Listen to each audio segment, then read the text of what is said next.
Okay, so let's continue. So we talked about MVDR, we talked about Wiener, we talked about the trade-off. Now we saw that all of them increase or at least do not decrease the input SNR.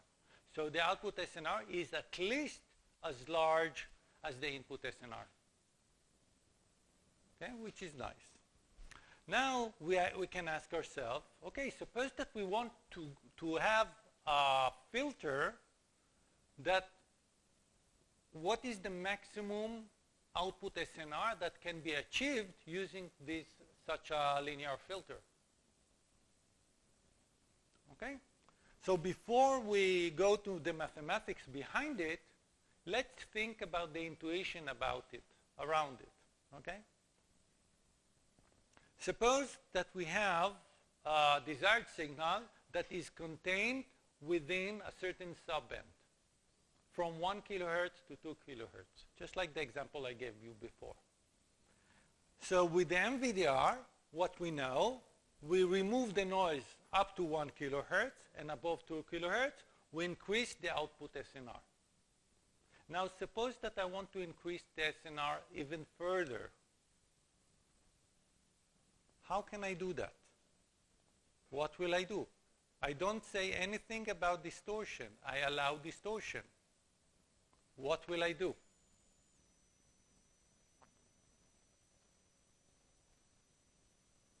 Okay, what will I do? Okay, let's think. Okay, we talk about discrete signal processing, right? So the frequency transform is discrete. So let's think about the frequencies between 1 kilohertz and 2 kilohertz, discrete frequencies. For each frequency, we have a certain signal-to-noise ratio.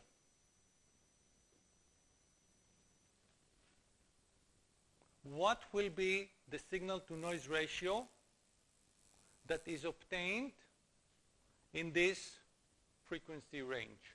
So for each frequency, we can measure the signal-to-noise ratio, right? Now suppose that I allow you to have some distortion, which means I remove all the components of the signals, all frequency, except one frequency. I keep only one frequency. Which single frequency I would like to keep? The maximum what? The maximum SNR. Good answer. The maximum SNR. Okay. Now suppose that I keep two components, two frequencies. Which ones will I keep? The two top SNRs. Okay. Very good. Next question. If I keep one component with the maximum SNR or two components with the top signal-to-noise ratios, which one will have more distortion? The two components or one component? Two components, more distortion or less distortion? More distortion? Why? I keep two components. If I keep two components of the signal instead of one component, so with two components, I have more distortion or less distortion? Less distortion. The more components that I keep, less distortion in terms of distortion. If I keep all the components, no distortion at all. So the MVDR keeps all the components from 1 kilohertz to 2 kilohertz, all the components without touching them. So there is no distortion. Okay. Now go back. I keep one component with the highest SNR, or the two components with the top signal-to-noise ratio. Which one will produce higher signal-to-noise ratio? One or two? One. Good answer. Why? Why one component generates higher signal-to-noise ratio? What? I agree. One component. Exactly. Because think about that when I compute the output SNR with two components, so we have the highest SNR of one component, we have we have the SNR of the second component. So the combination of two components, the output SNR will be somewhere in between. So it will be lower than the component with the highest SNR. Very good, very good. Now, instead of Fourier transform, what will we do if we work with these eigenvectors? Okay, so instead of working with these eigenvectors that we present or diagonalize Rx, what will we do? We will work with eigenvectors of what? We will work with the eigenvectors. This is very nice. We will work with the eigenvectors of, instead of Rx, we will work with the eigenvectors of Rv minus 1 Rx. The eigenvectors of this matrix. Why? Because the eigenvalues of this matrix, what does it represent?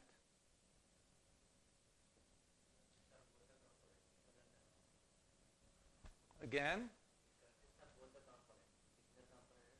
Exactly, exactly. So the eigenvalues of this matrix correspond to the signal-to-noise ratio in each component. So if we take the eigenvectors and eigenvalues, the eigenvalues are the signal-to-noise ratio in each component, and we can order them in a decreasing order, and then the output SNR, the filter that achieves the maximum SNR, is simply the first component, one component. So we keep only the one component that is represented with the eigenvector of this matrix. That's it. Very intuitive, very simple. So when you come to signal processing, I try to give you some tips when you work on your research. Try to think intuitively what makes sense. Not only the mathematics. And then maybe you think about, maybe you make mistakes, it's fine. It's actually, when you make mistakes, it's even better, because then you understand, and then you go to the mathematics. You can check if the mathematics and your intuition correspond to each other, if you get the same derivation, same solution. If you get something different, then you can think, why did I think intuitively differently? And then you can check, maybe the mathematics is inaccurate, maybe my intuition, and then you combine these two things, and you can also, in signal processing, you can play with some simulations, some data, and also to verify the solutions, and so on. So it's a good practice to work like that. That's why I start with the intuition. And you see, when I ask questions by question, question by question, you can reach a good solution. And if not, you can think, does it make sense? I can check. I told you, okay, suppose that's something like that. So it's just like taking a simple example to try to get to a solution. Okay, so how do I now let's go to the mathematics behind it. So the mathematics is also very simple. What do I need to do? I need to write the output SNR. I can find the output SNR. I can find a mathematical expression for the output SNR. Okay, so what is the output SNR? Is the expectation of this squared divided by the expectation of this squared. So the expectation of H transpose XT squared divided by the expectation of HT VT squared. Right? This is the output SNR. So I can write it as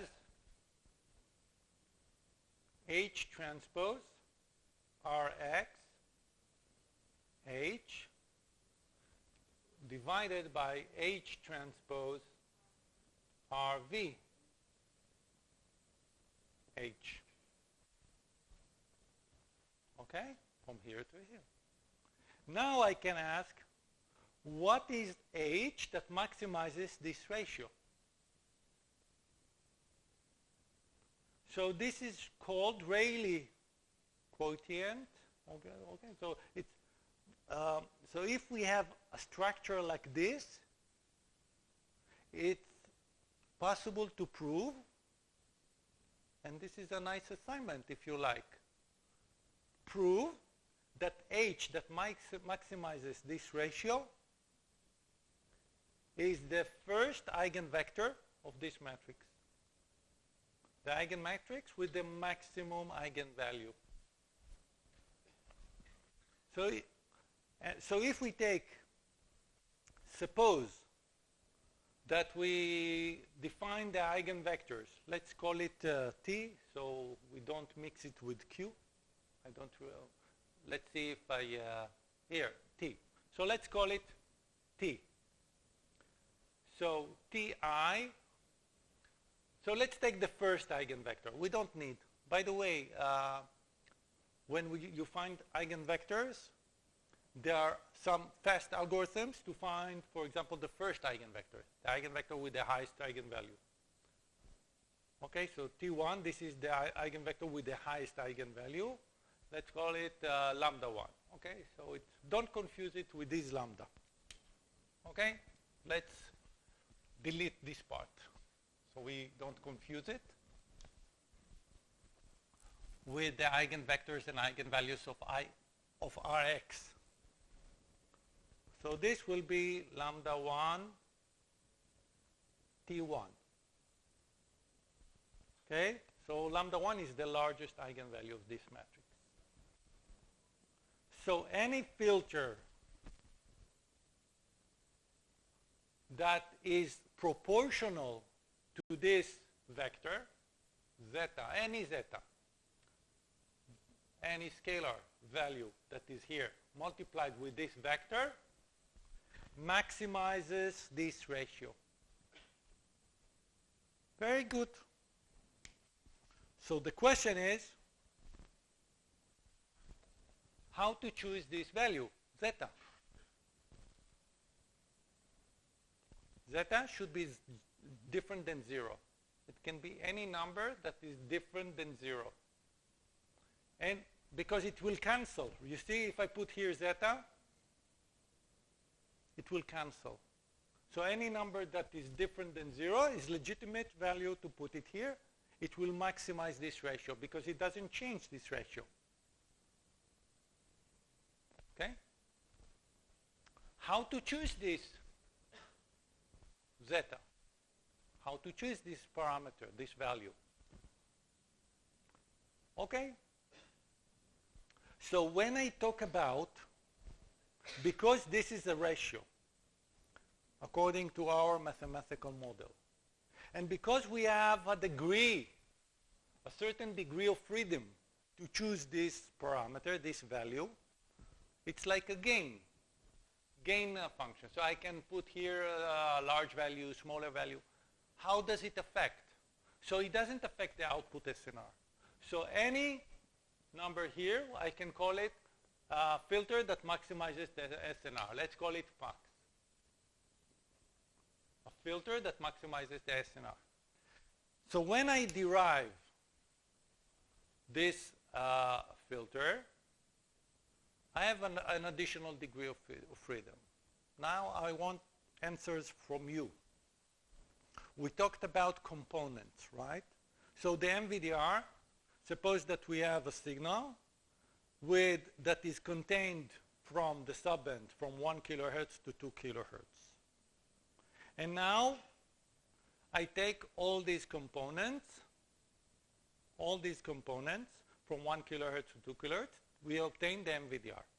If I take only one component with a maximum signal to noise ratio, I get the filter that maximizes the MSR. So you suggest just to keep this component without any, don't touch it. Don't touch it. When I say don't touch it, what do I mean? That for that component, it will not distort this component, right? So I can find this filter, or to find this parameter that both maximizes the signal to noise ratio and does not distort the signal in this component. Okay? How to find this parameter that does not find? Okay, I will ask you, think about it. Or maybe I can ask you something else. I can ask, what is this parameter that minimizes the mean squared error in this component, or the mean squared error between the signal that is derived using this filter and the original signal. Okay? Is it the same? Okay? Is it the same? The mean squared error is composed of two terms. One is distortion, one is noise reduction. How much noise remains? Okay, so if I compute this parameter, I can compute it such that the mean squared error will be minimal using such a filter, and so on. Okay, so you can combine additional criteria, or at least one of the performance measures, the criterion that we showed before, a criterion, such that it combines. It not only maximizes the SNR, but we can choose this parameter based on additional requirement or constraint. Unless you don't care about this parameter. So just choose one or something like that. Choose any value. But when you have a degree of freedom, try to find this value which makes sense, which makes it better for your objective, your application. Because maybe your application, you want, under this constraint, you want to minimize the distortion or to minimize the mean squared error and so on. Okay? So mean squared error and distortion are different things. So I have an additional degree of freedom. So I know that the output SNR for Hmax is necessarily larger than the input SNR, and actually it will be larger than any other filter. Of course, it's better than, in terms of output SNR or gain in SNR, it's better than the Wiener, trade-off, MVDR, everything, any filter that we choose. And the output SNR for Hmax, we know that it's the eigenvalue of RV minus 1 Rx. Let's continue. Okay, so you need to make sure, when I told you to choose a component with the highest SNR, suppose that I have a few components with the same top signal to noise ratio. So actually, if I choose a few, all these components with the maximum signal-to-noise ratio, I can take any superposition of them, and I will have the same output SNR, the same maximum. So the filter, in case that I have a few components with the same top SNR, which means that I have a few eigenvectors of this matrix. I have a few eigenvectors with the same maximum eigenvalue. So it's multiple eigenvectors with the same eigenvalues. So if I have that, I can write the filter as a superposition of these eigenvectors. And I can choose these parameters based on another criterion that I choose. Okay? And the output SNR, of course, will be lambda 1. Okay. And now I see that the output SNR with H max, it's always the largest. So it's larger than the Wiener. You see, the MVDR, always it will produce the lowest output SNR. But if we compare, and the output SNR with the H max is always the largest. And now if we compare the Wiener and the trade-off, they are somewhere between.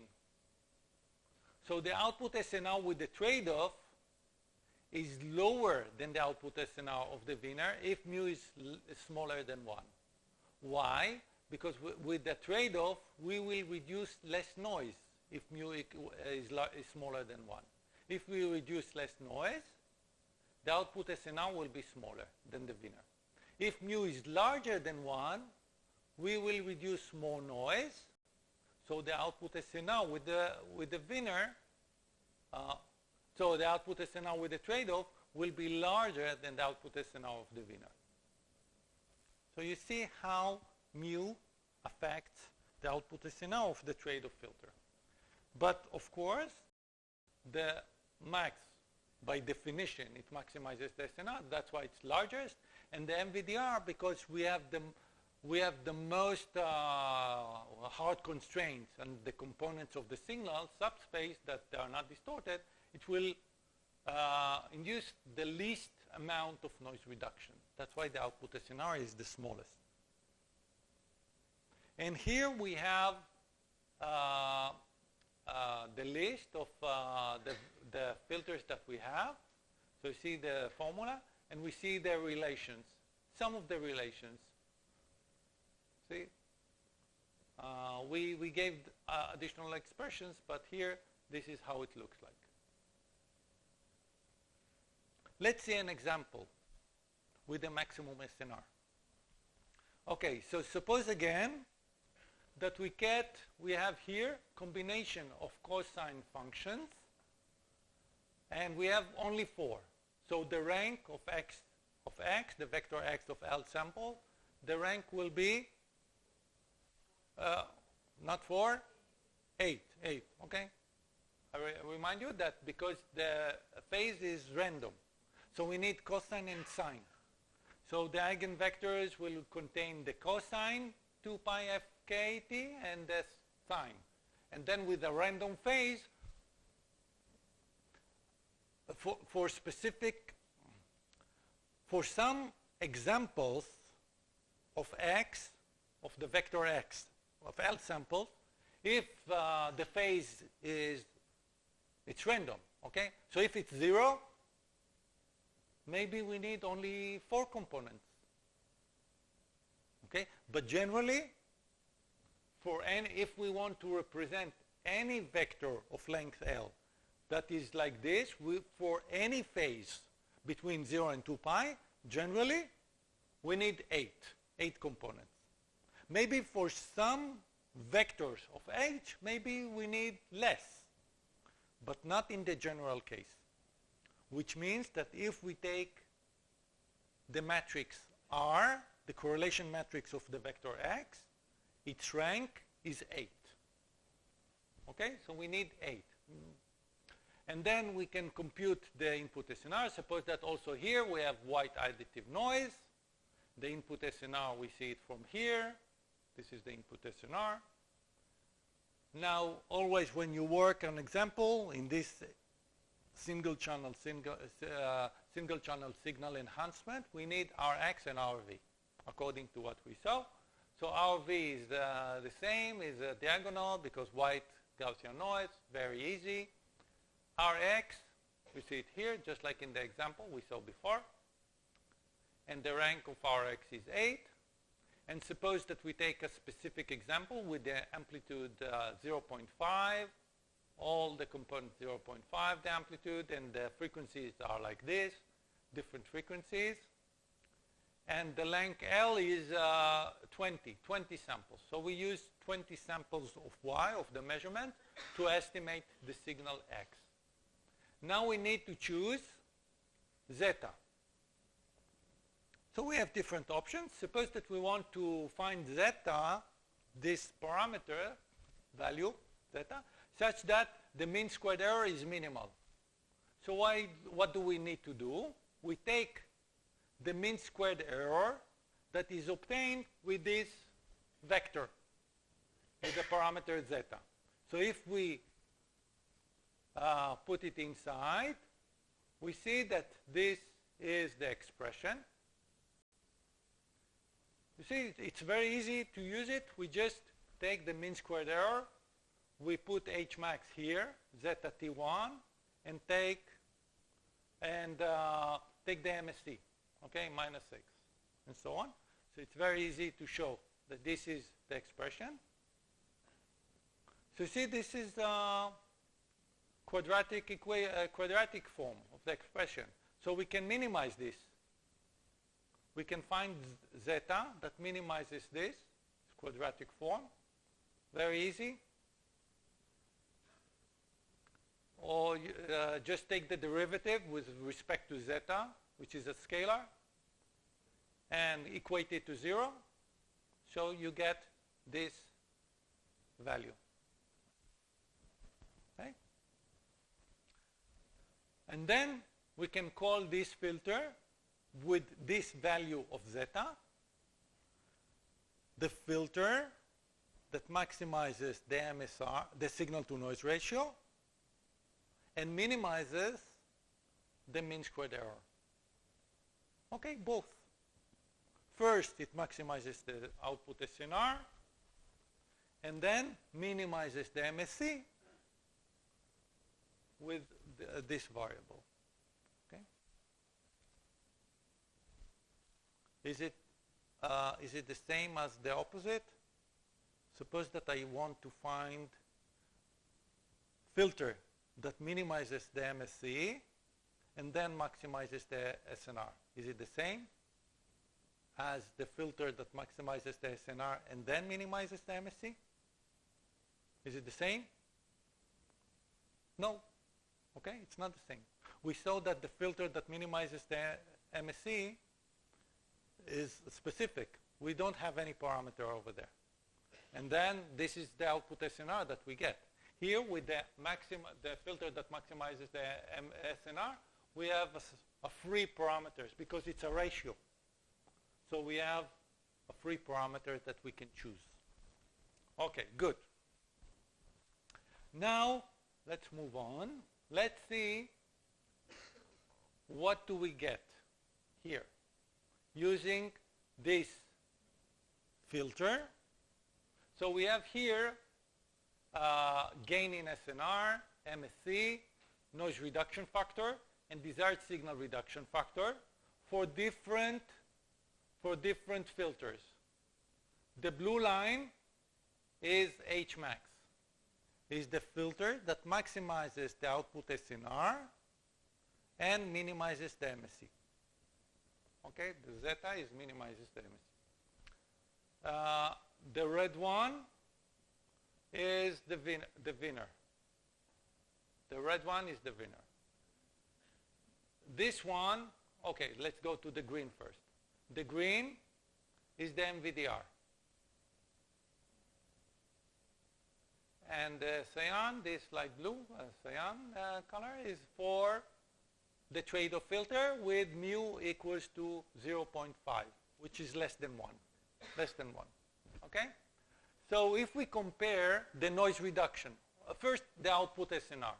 We see that the output SNR with H max is maximal. Of course, as expected. With the MVDR is minimal, as expected. And then if we have the Wiener, the red, the Wiener filter, and the trade-off filter, so the trade-off filter obtains less output SNR than the Wiener because mu is less than 1. If mu is less than 1, it means that we give less weight to the noise reduction. So we reduce less noise. If we reduce less noise, the output SNR is lower. That's why it's lower. And the same relations we have for the noise reduction. So the maximal noise reduction is with H max. The minimal is with MVDR. And then we have the Wiener. And then we have the trade-off, which reduces less noise because mu is less than 1. And this is related also to distortion. So if the noise reduction is maximal, also the distortion is maximal. See here, maximum distortion is with the H max. Minimal distortion, actually no distortion at all, is with MVDR, the green. The Wiener and trade-off are in between. And because mu is less than 1, it suppresses less noise, but also less distortion. What about the MSE? The MSE, the minimal is with the red. What is the red? The Wiener. Of course. No matter what you have other filter, the MSE, mean squared error, is always the minimal using the Wiener. So it minimizes the contributions of both the error from the distortion and the error from the residual noise. That's why the red is minimal here in the MSE. Any questions here? Okay. Now let's continue. Let's continue. Suppose you see what happens here. This is the trade-off filter. You see the light blue, the cyan. What happens with the noise reduction as a function of the input SNR? The noise reduction is not constant. Okay? So do you remember that we talked about the trade-off? That we have two options to design the trade-off filter. One with a constant mu, like here, or we can change mu such that the noise reduction factor will be constant. Also possibility. So if we design, we can change mu such that the noise reduction will be constant. Remember that we defined, we formulate the problem of the trade-off either with a Lagrange multiplier with a certain constraint on the noise reduction or the residual noise-based MSE, which is the same, or we can use a constant Lagrange multiplier. So here we use a constant Lagrange multiplier, therefore the noise reduction factor is not constant. So we can actually, what we do, but before we continue, okay, to that, you see here in this example, mu is larger than 1, so the noise reduction is larger. Noise reduction is larger, output SNR is larger, but then the distortion is also larger. Okay. Now we can derive, we can find numerically mu, this is mu. We can find mu, the parameter, such that the noise reduction factor will be constant. For example, 10 dB. So if we find mu as a function of input SNR such that the noise reduction is constant, you see that for input SNR lower than 3.61 minus 3.61, mu is smaller than 1. And for input SNR larger than this value, which I can obtain numerically, mu is larger than 1. This is mu in dB. Okay? So if we have a constraint or requirement that the noise reduction for the trade-off filter will be constant, for example 10 dB, what we get, this will, all the other lines are the same. Didn't change anything. I just changed this line of the trade-off filter. So we see that if we change mu as a function of the input SNR, such that the noise reduction factor is constant, 10 dB, you see that it's constant. Of course, because the design is with variable mu such that it will be constant. Very good. And we see that according to the previous one, in this area, if the input SNR is smaller than minus 3.61 in this area, mu is less than 1. That's why the noise reduction is smaller than the Wiener. But in input SNR larger than minus 3.61, mu is larger than 1. That's why the noise reduction is larger than the Wiener. So we have different regions where the trade-off filter reduces less noise, and here it reduces more noise. So this output SNR will have the same relation between the trade-off filter and the trade-off and the Wiener filter.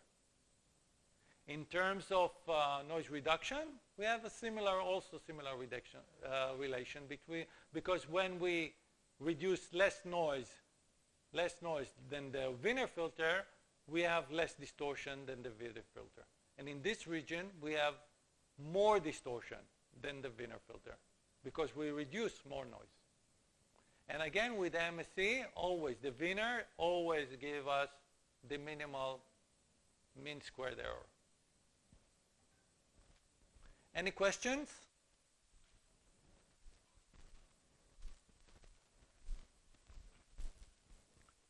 Okay, very good. So we have now time to continue for the Fourier domain. Okay? What? Continue. Yes. So I continue. So we define the problem of single channel signal enhancement in the time domain.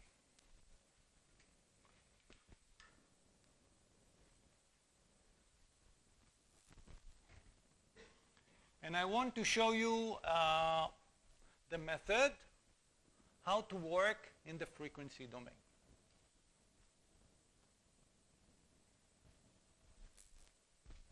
So in the time domain, what we did, we wrote, this is the model, yt equals to xt plus vt.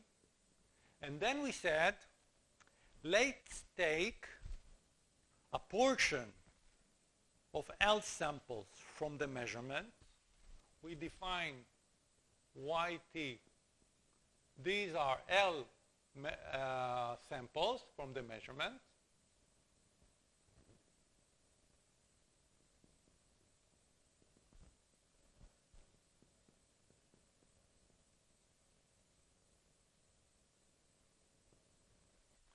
And we tried to estimate a sample, the sample xt, from this, using this vector, and some information. The information is that we know the correlation between any two samples in this vector for Rx and Rv. This is in the time domain. Now, instead of working in the time domain, and this is a causal filter, we go to the Fourier transform domain. So using the Fourier transform, we write it as YF equals to XF plus VF.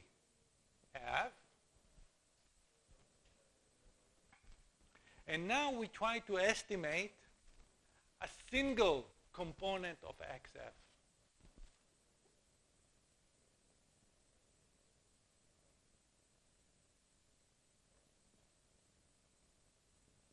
We try to estimate it here from YF, from this component.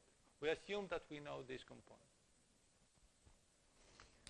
Okay, so my question is, do you think that in the Fourier transform we will obtain better performance, whatever the performance criteria? Do you suggest to work in the Fourier transform or in the time domain?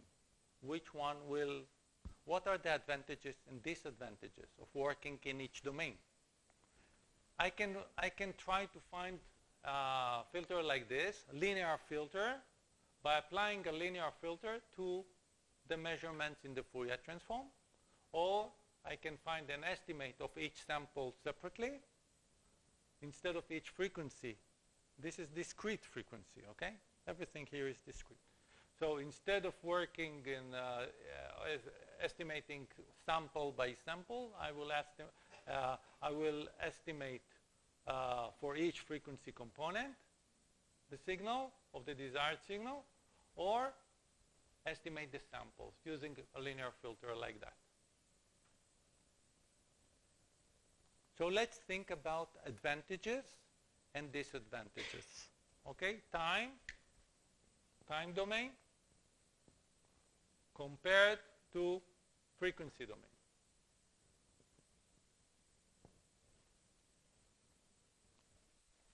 So it will be advantages, disadvantages, whatever. And let's us think, when do we need to work in the time domain, when do we would like to work in the frequency domain, and how to work on that, and what are the assumptions. Okay. Any suggestions?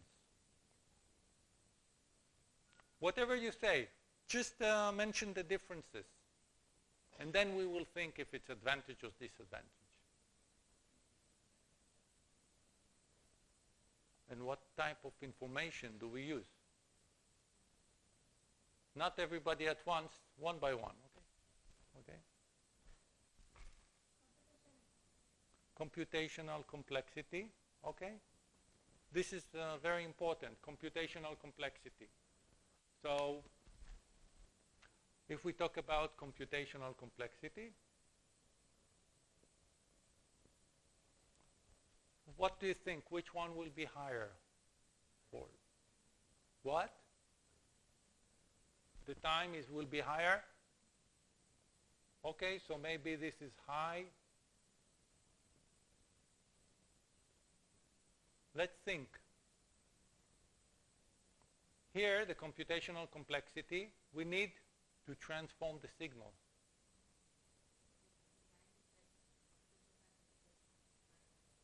So here it will be less. Okay, so when we work in the Fourier transform domain, this is a very good comment. We don't take the signal from minus infinity to infinity. It's not practice to work. We work on windows. So we work with a short time Fourier transform. So we work on windows of the signals. And then in the frequency domain, we work on a certain length. So here also we can choose. Maybe this will be the window. We can take a window of length L. So here we have also the complexity of the transform. So we take this window of length L, we transform to the frequency, so we have FFT, and then in the FFT we use the filter, and then we transform back. Here we apply the filter directly in the time domain. So which one the complexity is higher? And so he said it's higher in the time domain. Okay? So the number, let's count the number of multiplications. So in the time domain, when we apply a filter on a length L, so it's a length L, how many multiplications we have? To find a sample here. One sample, for one sample, how many multiplications? L multiplications. And then we need to find all these L samples in this window. So we have L squared multiplications. Okay? In the frequency domain, so we take a window of length L, we move to the transform domain, to Fourier transform. How many multiplications? Not exactly, you know, L log L. L log with the base 2 of L, okay? And then we multiply each component with a certain value. How many multiplications do we have? L. So we have L. In the time domain, we said we have L squared. In the Fourier transform, this is the transform, L log 2 L plus L plus the inverse transform. So it's of the order of this. Let's write it to 2. So we have. So if we compare, actually it's not exactly L log L, it's order of that. So if we compare this and this, which one is lower? Okay, if L is high, large, this is high complexity. If L is small, then this is better. Okay? Very good, very good. We made some progress. So in terms of computational complexity, it depends on the length of the window, the length of the filter. If the filter is short, it's better to do it in the time domain. If the filter is long, it's better to do it in the frequency domain. Okay, so L, let's write it like here. Small L, large L. Very good. Let's continue. Additional criteria. Computational complexity is very good. Important. Because the differences. What additional differences do we have between these two methods? Time domain. What?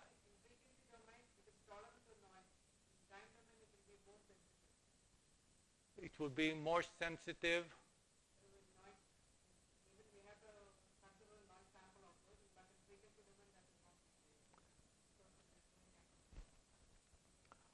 I agree. I will refine it, what you say. I agree.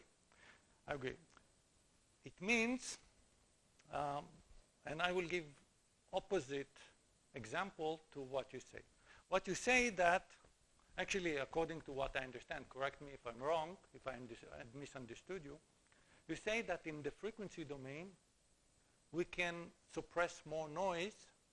Actually, what you mean, I agree, that you can separate the desired signal and the noise better because we have a better representation of the signal. In the time domain, it's more mixed because each sample contains noise and so on. Okay. The thing is, suppose that I take the signal like this, and during some time intervals, during some samples, I have only the desired. And in some time samples, I have only noise, maybe spikes of noise. Would you recommend to work in the time or in the frequency? In the time. Because if you have some samples of spike noise, so you want to suppress only those spikes of noise. And then the signal will not be distorted because maybe most of the samples are clean, no noise. And only some samples contain noise, very, very strong noise. So if you work in the frequency domain, actually these spikes smear up in all the frequencies. So they affect all the frequencies. So it's better to work in the time domain. But if you have noise components that actually are contained in some of the frequencies, or especially if the desired signal is well represented, most of the energy of the signal is condensed into a few frequencies, like what we saw before. It's like cosine, superposition of some cosine functions. Or like speech signal, it's, there is sparse representation in the Fourier transform domain, in the STFT domain, because the signal is well represented by smaller number of basis functions in the Fourier transform. Okay? So if you have a better representation of the signal, or actually if you have a better separation between signal and noise in a certain representation, then it's better to represent it over there. So what we did in the time domain, actually, we used the Karunen-Loew transform. So the Karunen-Loew transform, why? Because we wanted to separate between the components of the signal and the components of the noise. And then we were able to separate or suppress more noise without distorting the signal, or distorting the signal with the least amount based on the eigenvalues of these components, either the Karunen-Loew transform or the eigenvectors that diagonalize RV minus 1 Rx, which is based on the signal to noise ratio. Okay? So another criterion will be better representation. Okay? So better representation, it will be depending, I would, actually I prefer to call it, instead of better representation, source separation. This is more relevant. Source separation. So we will choose either time or frequency depending on the type of signal and noise, because the noise comes from other sources. So we choose here or here, which one gives us better source separation. Okay, let's continue. Let's continue. What else? Source separation, computational complexity. What do you think else?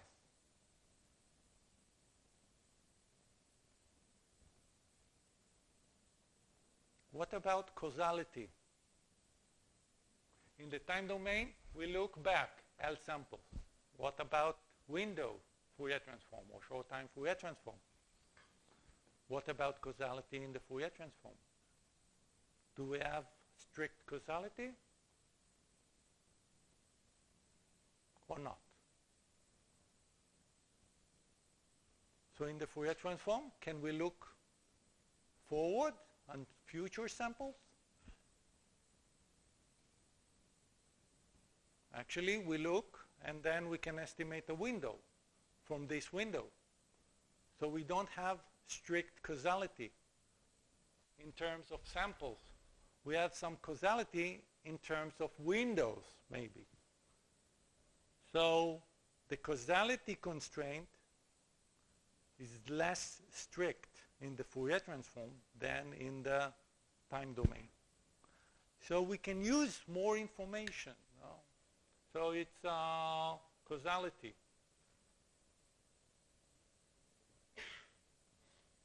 So here it's more difficult because we use only past samples and so on. Here we can use future samples. Okay, what else?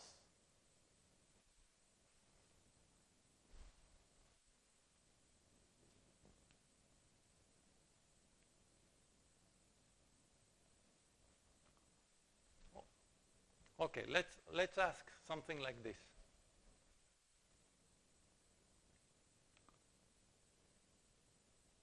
I want to give you something beyond that. What we said that using a linear filter, we estimate this component in the frequency f from the component yf.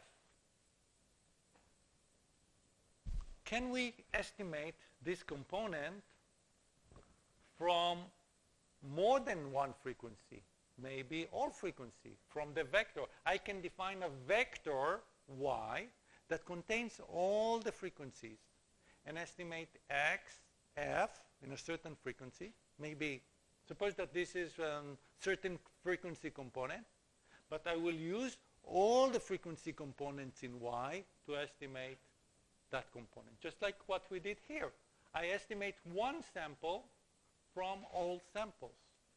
Does it make sense? Or maybe for linear filters like this, maybe there's no point to do that. What are the advantages and disadvantages?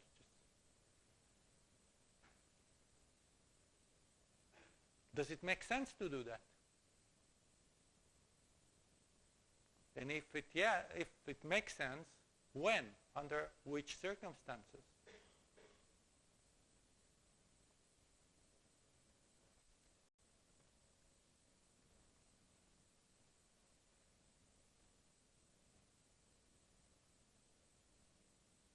On what does it depend? Okay, when I use more information, when does it make sense? First, if this information is important. Second, if it's reliable. Okay. If I estimate single component from a few, so I can estimate, this is one option, ZF equals to some filter, GF, multiply with YF. Okay, multiplication. So I use the same if. Another option, too, is ZF summation over all frequencies, let's call it K, from 1 to K, all frequencies. GK, YK. So I have two options. Which one? So here I need to find only gain for each component. Here I find a filter. I can write it as G, depending how G transpose Y. Vector like this that contains all the frequencies. By the way, I can write without it like this. I can write it like this. So here I need to find separate gain for each component. Here I find a filter, a vector like this. So here it's simpler, right? It's simpler to apply, simpler to find gains like this. Here I need to find a vector. So why the computational complexity here is higher. But does it make sense to use different frequency? We know that when we have a linear system, So input frequency, if we have a frequency at the input, it will affect the output at the same frequency, not another frequency. So does it make sense, something like that? To estimate the signal at a certain frequency from other frequencies. Does it make sense? So sometimes people think it doesn't make sense, right? Because if we have linear systems, we want to estimate a frequency component from the same frequency component. But actually, it depends on the signals. How does it depend on the signals? Here, I will need information about the correlations between any two components, any two different components. So suppose that the desired signal is such a way that when it exists, there is high correlation between a few frequency components. They come together with some correlation between them. Actually, for voiced speech like ah or the voiced component, there is correlation between the components based on the format. Okay, or anyway, if you're familiar with that, but it's also for other signals. Maybe there is some correlation between the frequency components in the vector x. So they are not independent. And so if I know this correlation or the correlation matrix, correlation between these components for the desired signal and the noise signal, then I will use it here. If I don't know the correlation between these components, I don't know this information, or it's difficult to obtain, so I will use something like that. So this is more common to use because it's very difficult to know what are the correlations between frequency components in the desired signal. So sometimes people think, linear system, I can assume that frequency components are independent, statistically independent. And then I can process each frequency component independently. So this is not true, because sometimes people mix notions. They mix between linear system and then mix between statistical features of the signals. It's completely different. Okay? Sometimes it's true because it depends how the signal was generated. But if a signal is generated, even using a linear system, but the frequency components are depend with each other and they have some correlation, it's better to work with something like that. By the way, where do we work with something like that? For example, existing methods for speech enhancement. With deep learning, they don't work like that. They don't even work like this because it's nonlinear filtering, nonlinear. But they use all the information in all frequencies. And then you can ask these people, or someone that works on deep learning speech enhancement, why do you need to process all the frequencies? Maybe you can work on each frequency independently, and it's much cheaper. Okay? And then the answer is, if you understand this, so it depends. If I can work in the short time Fourier transform domain, and then on each frequency bin, I will take multiple windows. So I have the samples along the time for each window. And I will work on each frequency independently, which means that I exploit the correlations between components in the time axis. But the frequency will be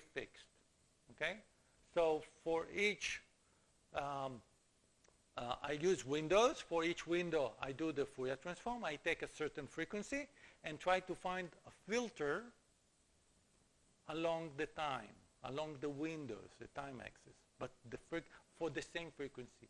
I neglect the correlations in the signals between different frequencies. But if I use like an image around it, I use an image, I can use also the information, the correlation between frequencies. So it depends what kind of information is useful. The more information that you use, it increases the computational complexity because you need more reliable information. It's not useful to use more information when you don't have reliable estimation of that information. This is very important. That's why also with deep learning, if you use networks which contain more parameters, larger networks, so you need more data to train it, and this data should be more reliable, the estimation. Any questions? Oh, I went so far. But it's very important. So this is like when we go from the time domain